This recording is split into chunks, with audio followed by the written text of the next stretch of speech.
Hey everyone, it's Armor Gaming. Welcome back to the channel and welcome to Monster Legends. I am bringing you one of your favorite videos, a Monster Legends sneak peek video. And of course, as I always say, all the information we're about to go over, it is not official, it is not confirmed. We have to wait until SP actually releases the monster to the public so that everything can be set in stone. Although I will say, I am recording this video rather late. As you can see, this information was posted on August 20th. It is currently August 25th as of the time recording this video. So a lot of the monsters actually that we're going to go over, they're already in the monstergram, so we can see their skill, or we can see their stats and their traits. We can't necessarily see their skills.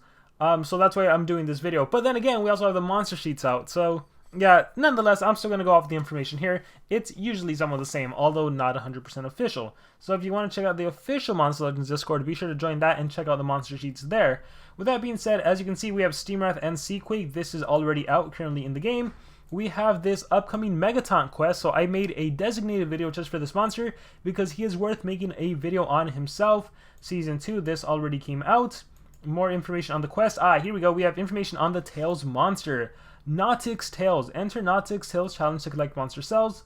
Of course, so we're used to this. So remember, I'm telling you now, you have like a 3-week notice. You need to save up 170 gems minimum if you want to get this monster. That is a 7-hour buffer. Without a buffer, you need 130 gems, but then you might miss out on some sleep. So make sure to save 170 gems. I would say 200 just to be safe. We have Tails token and Monster Wood.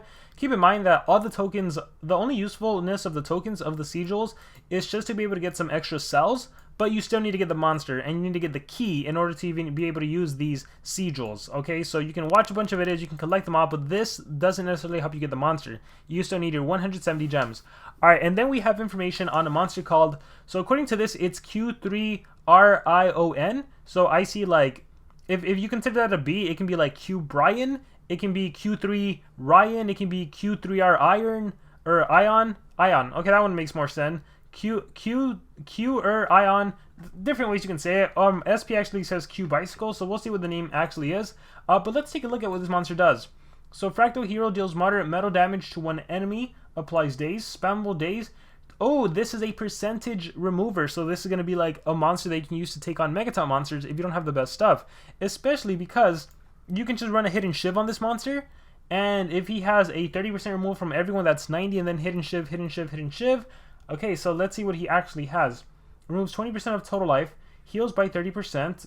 Alright, removes 30% of total life, applies nanovirus. This kind of gives me vibes of Fruit Taster, but I don't think he's going to be on the same level.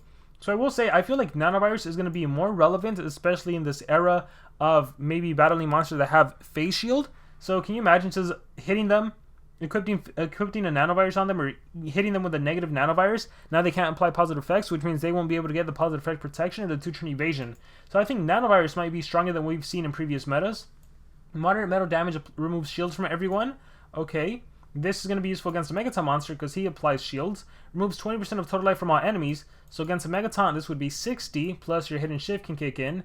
Deals heavy metal damage to one enemy, removes shields from one enemy. Deals moderate metal damage, applies daze to all enemies. So, removes shield, heavy metal damage, mega stun. He is a metal tank with taunt and artifact. Okay, so, at first I was gonna be like, I'm not really feeling the monster too much. I do love the percentage damage, but at the same time, it's not crazy, right? The most he can do is 30% from a single monster plus nanovirus, or 60% from a Megaton monster. If you spread it out though, it's just 20% from everyone, single 20, single 30. Again, I like the nanovirus. You do have that AoE daze, and you are able to remove shields as well. But because he has taunt and artifact, that automatically makes him a very strong, viable monster. So taunts, you're going to be able to partner him up with dodge area monsters. Maybe you partner him up with a Jacksepticeye and then dodge area someone else. So then you have a taunt dodge area team, and then Jacksepticeye himself can do taunts. But then maybe 2 taunts dodge area isn't the best thing. But the artifact trait, you cannot get hit with negative effects, you cannot get hit with torture. You are susceptible to getting your cooldowns activated, right? You have 2 non-cooldown skills, but it's just a 20% and a daze, but that's better than nothing. So, interesting. I will say, the fact that this monster was given artifact and taunt, I think that makes him very, very interesting. We just have to wait to see what kind of relics he can hold. Like, can you imagine if he can resurrect like a Robo-Elf? Could definitely be viable. Could be a potentially strong attacker. Looking at its attack skills, he does have that heavy metal that removes shields and that moderate AoE, and then percentage for when you need it. So, potentially an interesting monster. Alright, let's see what else we have. So, see, it's Q Bicycle. Blah blah blah. So we know that damage by percentage, shield break. All right. So it's great against other tanks. Yeah. Artifact immune to stun. Wait, what? Artifact immune to stun. I think it's backwards. It was immune to stun, and then that evolves into artifact at rank 1. So again, this monster is actually out in the actual monstergram, and then status caster gains taunts at the start of the battle. Wait, what? That is a lot of confusion. So let me actually show you guys what it's going to be like in the actual game. So as you can see, it's rank 0 immune to stun that upgrades to an artifact at rank 1, and at rank 3 that upgrades to a permanent taunt. Not a status caster taunt, a permanent taunt. Which makes sense because you wouldn't be able to have a status caster if you have artifact. And this just goes to show you why, if you only look at sneak peek information, you might get the wrong view of a monster that's going to be released. So as I always like to say, wait until a monster is officially released. And even if it's in the monstergram, I still like to say, hey, until it's actually available to the public, it's not set in stone.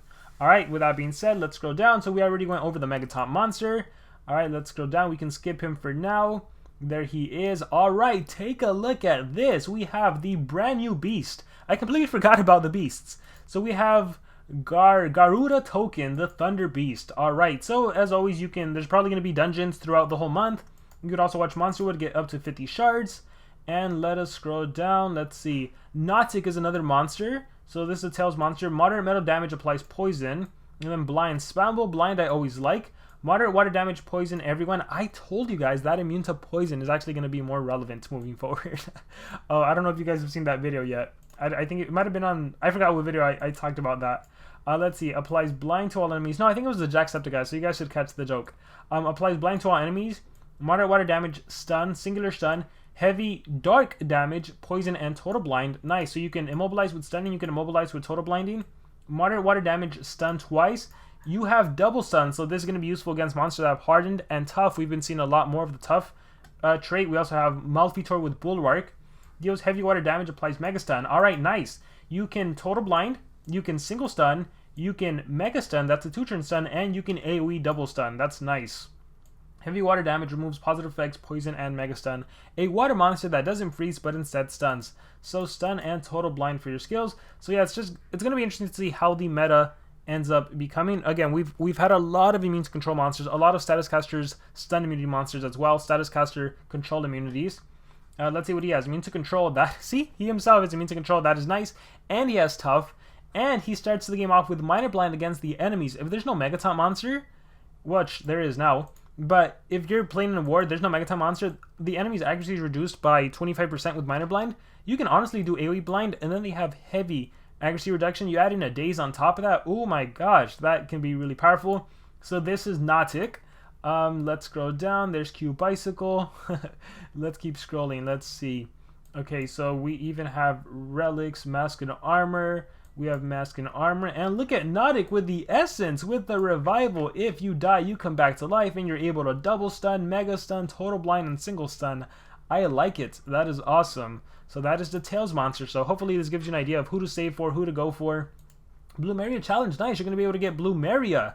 I love that monster. It's one of my favorite anticipation attackers, especially with so many strong dark monsters. And look, the Thunder Beast. The Thunder Beast is going to be able... So it looks like it's like the Fire Beast, where your allies gain strength, right? All Metro allies gain strength if they're not Thunder. But at level 3, you can actually shock at the start of the battle. This is actually very powerful because this basically means at level 3, automatically the enemies can't use ET skills. Or they can, but they won't get an extra turn. What I'm not 100% sure of, I'm sure it's still the same, but if you have a Megaton monster, I think the Megaton monster will absorb the AoE shock. I don't think all 3 monsters will get the shock. If all 3 monsters get the shock, because it's like a beast effect, that would really suck, because then you wouldn't be able to use ET. You wouldn't be able to use your Unrelenting Assault. So more and more, it looks like the corrupted monsters are dying. If this kills Unrelenting Assault, and then all the immune to control is killing Absolute Zero, yeah, those are being outdated, and now we are definitely entering this era of only Metro monsters moving forward with the beasts. Then again, the beasts aren't used in PvP and War, so there's that. So maybe I take that all back. Yeah, because right now they're only used in dungeons, right? Dungeons, really. But yeah, that's pretty cool. Shock at the start of the battle. Yeah, I kind of take it back then, because until they're used in PvP, I don't know if they will be, and Wars, the beasts don't really impact you too much, but it has potential. At level 6, you get increased accuracy, so you're never missing your attacks. Breeding events, there's going to be a Voltic and Erdicus or Arcanite and Galante Jr. to get Digale. And you can also get School Coins, Orbs, Collector's Breeding events. So this is during the maze. Someone asked me in a previous video, how do you get maze coins during the maze? Well, you participate in the breeding event. If you're successful, you get 250 maze coins. If you fail, you still get 75. And this is your chance to get Amiibo, Cyan, Voltic, Lux, Eldino, Volador, which are usually monsters that can help you complete books. This is going to be the Nautic loading screen, and this one is pretty darn adorable. I'm assuming it's like a reference, it's a cube, right? Maybe a reference to like Roblox or something. And then last but not least, we have another monster. So this one is not officially out in the Monstergram, so everything can still change. So Godzilla deals moderate fire damage to an enemy, applies Ignite to an enemy, spammable, moderate fire ignites, evasion to an ally. Nice! You can evasion any ally you want, spammable as well. Okay, let's see. Unknown Anguish removes all negative effects from an ally, plays a random positive effect, gives 1 extra turn to itself. Okay, I'm liking that. Because it's a cleanse, maybe you give a triple damage, maybe you give a double damage, maybe you give a dodge area. So there's so many positive effects you could give. You give yourself an immediate extra turn. Applies a random positive effect to all allies. Okay, it's random, but it's interesting. Applies evasion to an ally, gives 1 extra turn to itself. Wait a minute, this monster can give evasion to an ally, give a positive effect to an ally, and then evade. Oh wait, yeah. Give evasion to an ally, give a random positive effect to an ally, and then give evasion to another ally. So 2 of your monsters have evasion. Maybe that random positive effect happens to be evasion as well. Then 3 monsters have evasion. Deals moderate fire damage, ignites, and damage boost to our allies. This is pretty good. So depending what street talent you're running to, this can be like hit and shift, right? Moderate fire damage, ignite, bleeding, and then you also damage boost, so you prepare your monster for their next attack. Double damage to an ally, 1 extra turn to itself. What the heck? Okay. So you can double damage your attacker, give evasion to your attacker so they're not frozen, stunned, or whatever by the next attack. So you only got to worry about getting your positive effects removed, so maybe Ryclops is going to be a lot more relevant moving forward. And then, heck, you can even try giving another positive effect. Again, what if you do this on your attacker and you get triple damage? And then you double damage them, and then you evasion them. Or what if this is positive effect protection, so then you double damage, and then you evasion them, then you get a guaranteed attack, and what the heck? This could even combo really well with just a Pierce monster, Specs and Stock Killers. Double damage, I'm assuming that double damage is going to be for 1 turn. But yeah, can you imagine you're still running Spec? You're running this monster with Spec, give Spec double damage, give evasion, and go from there. Wow, and then you have evasion to all allies. What the heck? You don't even need to run this then. Well, again, this is spammable, that's the cool thing about it, but what the heck? I like this monster a lot. Deals heavy fire damage to all enemies, removes positive effects from all, disables trait, applies ignite. I like this monster a lot. It's pure support play. And then you have the ignite damage boost. Super interesting. Because you can even Fairy Infusion, double damage, right? You give double damage, you give yourself an extra turn, and then you damage boost. So now your attacker has double damage boost. And then you can still go for that random Unknown Anguish. And again, it could be a triple damage. So it could be, your attacker could have triple damage.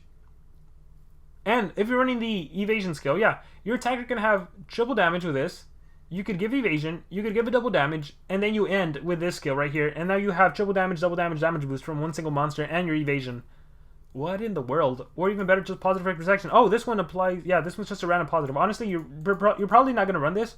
You're probably going to do the evasion skill, the random positive effect, extra turn, because that also cleanses. So let's say your attacker already got frozen or stunned or whatever. Nope, freeze is gone, take a random positive buff, and then take an evasion, take a double damage, take a damage boost on top of that. Or if you just need to protect everyone, AoE evasion. So you would run 1, 2, 3, 4. Ah, it's difficult then, right? Alright, double damage, damage boost, extra turn, or you can do the AoE evasion if you want it. Honestly, I think it just depends. This monster might be the fastest monster in the game. I don't know, I'm just speculating here. If it is, you can 3 speed and just evasion at the start of the battle. If you have a Megaton monster, now you have Megaton evasion as well. And again, sometimes you can just clutch into like a dodge area to your Megaton monster and then end with evasion. All the possibilities. This monster is the most interesting. Part of me was like, oh, he's going to be an exclusive monster. Like, what if SP sells him like the way they sell Melfitor or something? But no, I think they would have sold him by now. And it's not going to be an exclusive bounty hunt monster. So I wonder when he's going to come up. Maybe it's a free-to-play bounty hunt monster like Ryclops. Who, I don't know, but I am excited about this monster. Alright guys, so that is my take on the sneak peek. Let me know what you guys think. What do you think about the Beast, the new monsters, anything we went over? Any not thoughts, let me know. If you want to follow along, Chinchilla links, link in the description. Thank you very much, and remember to subscribe.